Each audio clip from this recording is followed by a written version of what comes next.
Greetings and salutations, comrades. Hope this finds you well, wherever it may find you. Hope you're doing okay. So this is a pretty encouraging sign. Another city, this case Ann Arbor, Michigan, they have voted to decriminalize magic mushrooms or psychedelic mushrooms or trippy mushrooms or however you like to say it.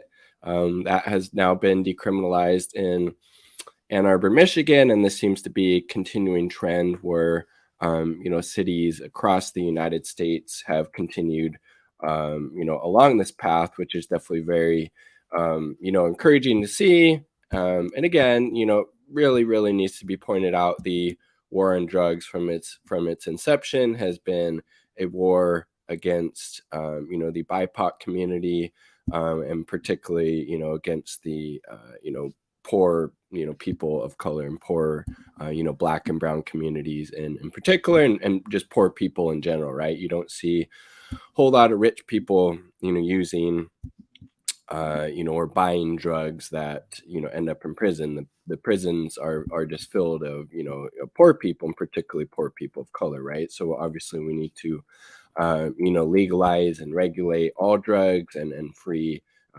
free them all, right? Free everybody that's jailed on drug charges. And again, like, adults should be able to consume, put in their body whatever they want, whatever the substance, as long as you're not harming anybody else. Have at it, right? In the land of the free, you think that would be kind of important, right?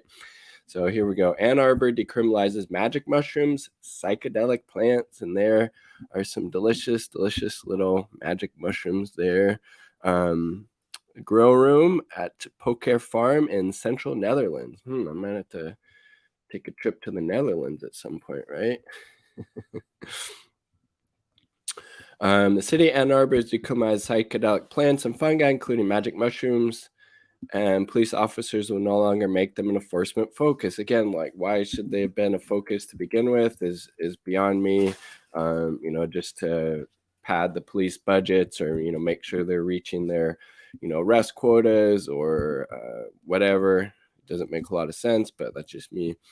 City Council, okay, so this wasn't through the voters. This was actually City Council doing this. City Council voted unanimously September 21st in favor of a resolution declaring it the city's lowest law enforcement priority. It means that authorities won't investigate and arrest anyone for planting, cultivating, buying, transporting, distributing, engaging in practices with, or possessing ethnogenic plants or plant compounds. This resolution defines ethnogenic plants as plants and fungi that contain indoleamines, tryptamines, and phenethylamines that can benefit psychological and physical wellness, support and enhance religious spiritual practices, and can reestablish humans and enable a direct relationship with nature. Again, all of these reasons would seem like would be enough for it to be legalized in the first place, right? Move applies to ayahuasca, ibogaine, mescaline, peyote, psilocybin mushrooms, and other substances with hallucinogenic properties considered legal under state and federal law. So that's pretty cool. It's not just psilocybin mushrooms, it's also ayahuasca, ibogaine, mescaline, peyote. Very cool. Additionally, the city council called upon the Washington County Prosecutor's Office to halt prosecution of people involved in the use of such plants and plant compounds. A grassroots group called Decriminalize Nature Ann Arbor, or DNA2, has been lobbying city officials to take up the cause. After some council members were apprehensive about sponsoring the group's proposal earlier this year, some ultimately decided they were persuaded by arguments centering medical and spiritual benefits using psychedelics, particularly for mental health treatment. Advocates contend that non-addictive psychedelics can provide a pathway out of opioid addiction. Council members noted that any major violation of state or federal law or any use of ethnogenic plants that pose a threat to public safety and welfare still could result in city law enforcement involvement. Psychedelic substances can be used to help address substance use, abuse issues, addiction, recidivism, trauma, post-traumatic stress, depression, anxiety, and other debilitating conditions, according to the resolution. And that's definitely what the research shows with these plants.